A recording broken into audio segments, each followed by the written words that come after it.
Hola, soy la doctora Cecilia Bait, cardióloga clínica de Argentina y estamos transmitiendo para Medscape en español con lo mejor del Congreso Europeo de Cardiología 2020, Experiencia Digital. Y contamos para hacer el wrap-up del Congreso con unos invitados sumamente especiales. En primer lugar, el doctor José Luis Navado Estrada, presidente de la Sociedad Argentina de Cardiología. Hola, José. Hola, ¿cómo estás, Cecilia? El doctor Marco Antonio Alcócer Gamba, presidente de la Sociedad Mexicana de Cardiología. ¿Qué tal, Marco Antonio? Bien, aquí muy contentos, encantados de estar.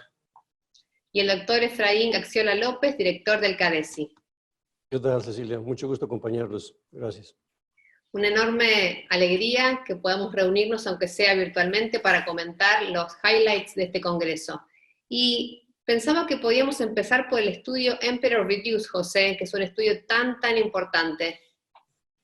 ¿Cómo no, Cecilia? El Emperor Reduce es uno de los estudios quizás más importantes de este congreso y su objetivo es evaluar los efectos de la droga empaglifosina en pacientes con insuficiencia cardíaca y fracción de eyección reducida, especialmente enriquecidos con pacientes con fracción de eyección más baja y NT-proBNP más alto que el estudio previo DAPA-HF. Los puntos finales son el primero es muerte cardiovascular y hospitalización por insuficiencia cardíaca. El segundo es el número total de internaciones por insuficiencia cardíaca. El tercero es la pendiente de inclinación del filtrado glomerular. Fueron 3.800 pacientes randomizados y en las características basales se vio que eran pacientes que tenían fracciones de eyección más bajas que en el estudio DAPA, también proBNP más altos y filtrados glomerulares más bajos. El resultado más importante es que se logró una reducción del punto final primario de un 25% altamente significativa. Cuando se desglosa el punto final, se observa que el punto final primario se redujo, el número de hospitalizaciones se redujo, sin embargo, no hubo reducción de la muerte cardiovascular ni de la mortalidad total. Sí, también hubo, obviamente, una mejoría, una reducción de la pendiente de la disminución del filtrado glomerular. O sea que este es un estudio, básicamente, que logra los tres puntos finales para los cuales estaba tratado. El gran problema aquí es la inevitable comparación con el otro estudio, que es el DAPA-HF, en el cual los resultados son prácticamente superponibles, con excepción de la mortalidad. Este estudio no se observa reducción de mortalidad. Las explicaciones pueden ser que las drogas son diferentes, o bien que el tipo de población es diferente, la población del EMPA es más severa, más grave, o bien simplemente un efecto debido a una disminución de poder estadístico o simplemente a un efecto de chance. Esto probablemente se va a discutir muchísimo en los próximos meses. Excelente el resumen, solamente quisiera agregar que si bien no hubo diferencia estadísticamente significativa en beneficio de la empaglifosina en relación a la mortalidad, va en la misma dirección, o sea, si bien cruza la unidad, va hacia un beneficio de empaglifosina, aunque no alcanza la significación estadística. Y siguiendo con los inhibidores SGLT2, también se presentó en el Congreso el estudio DAPA-CKD, también muy esperado. Marco Antonio, ¿qué nos podés contar de este estudio? Claro, Cecilia, pues primero que nada, este congreso nos dejó a todos un poco la nostalgia de vernos. Un congreso que tuvo una impresionante asistencia virtual. Latinoamérica y particularmente México tuvo muchísima asistencia, estamos muy contentos en ello, pero pues siempre creo que la discusión de vivir el evento nos dejó ese sabor de boca, ¿no? Pero me parece que este estudio, el DAPAS para insuficiencia renal, es un estudio que nos ayudó mucho y creo que deja el mensaje de la integración del cardiólogo, del especialista en los riñones y del especialista en el tema metabólico. Creo que va a dejar mucho tema futuro Es un estudio que, como ustedes saben, estuvo buscando integrar a un poco más de 4.300 pacientes, en los cuales 2/3 partes eran diabéticos, 1/3 parte no eran diabéticos, y se siguieron por poco más de 2 años, con medias de edad de arriba de 60 años. Se buscaba incluir a pacientes que tuvieran ya un daño renal, que estuvieran en una fase de daño renal entre 2 y 4, en un estadio 2 a 4, entre 25, poniendo el rango a 75 miligramos de depuración de creatinina por superficie corporal, pero también importante que tuvieran incrementada la excreción urinaria, con una relación albúmina-creatinina que también fuera significativa.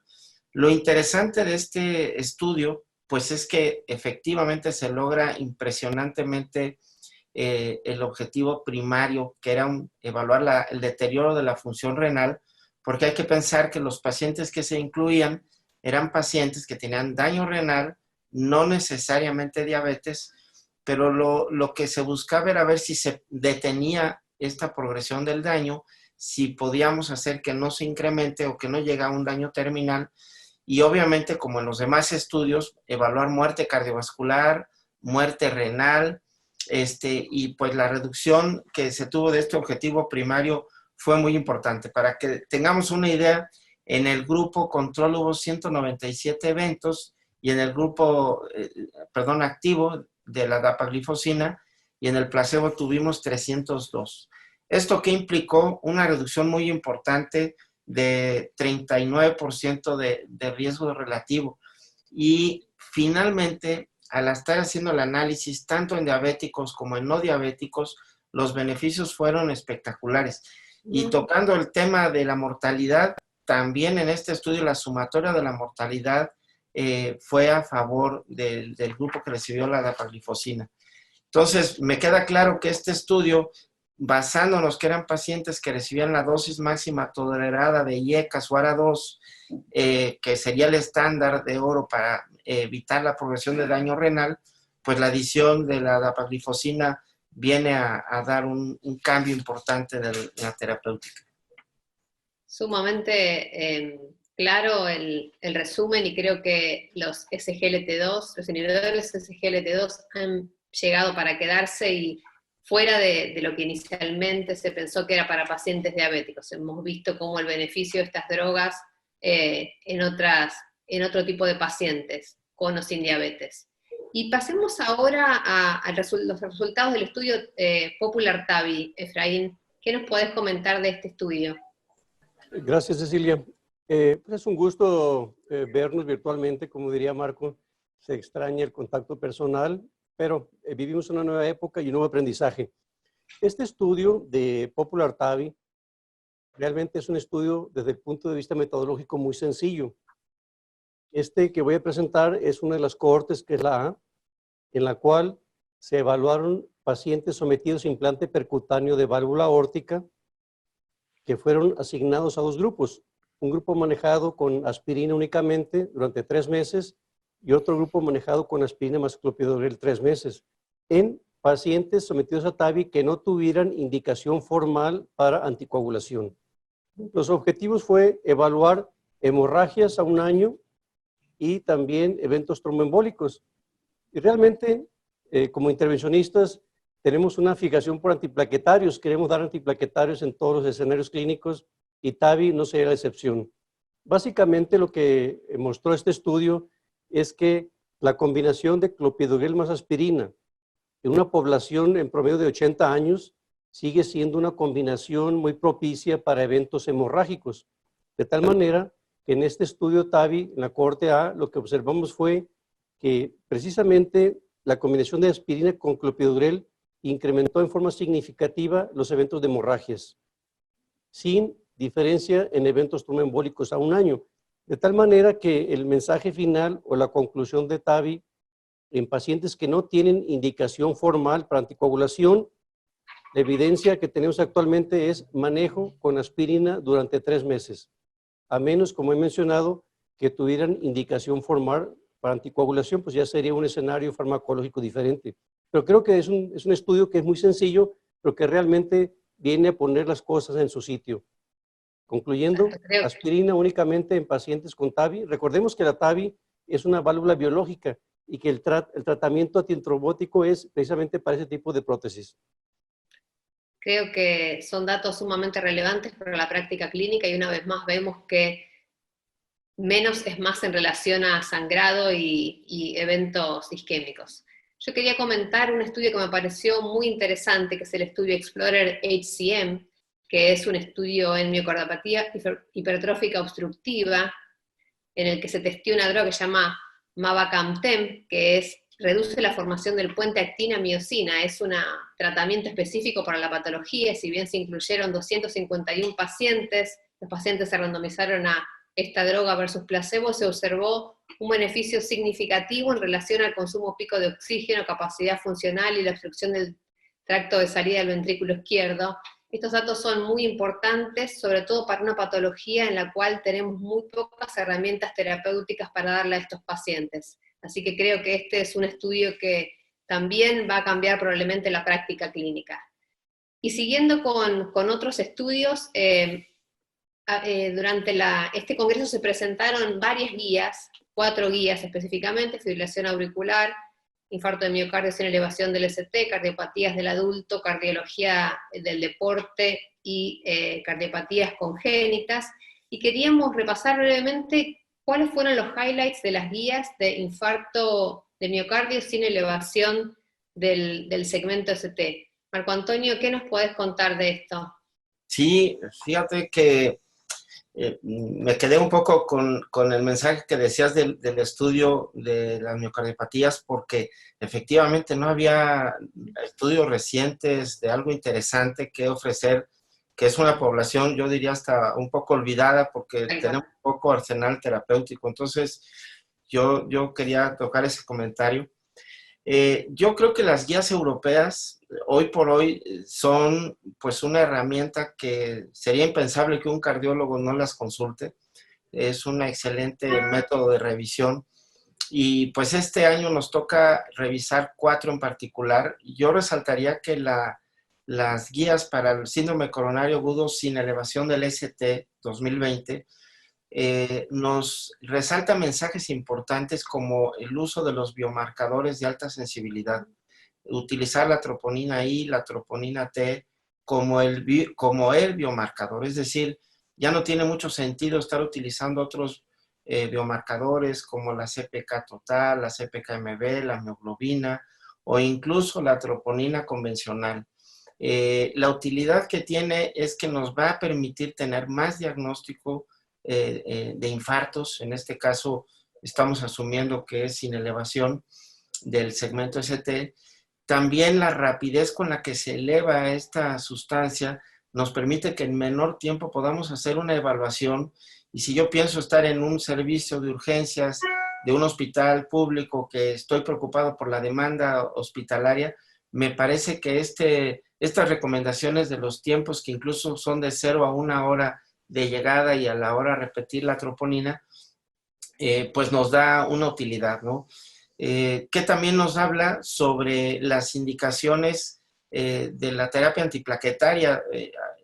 Creo que menciona la recomendación de superioridad de prasugrel sobre ticagrelor en este tipo de escenarios.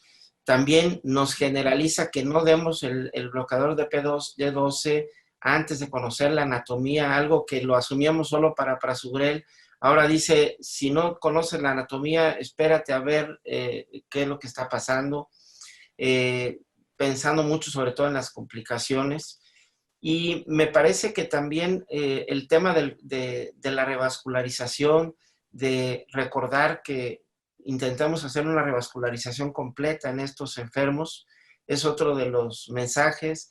La utilidad de la fisiología invasiva que tenemos en sala de hemodinámica, que también nos puede ayudar a hacer una revascularización más dirigida y no necesariamente por una obstrucción, sino por la repercusión funcional, obviamente asumiendo del vaso no culpable del evento.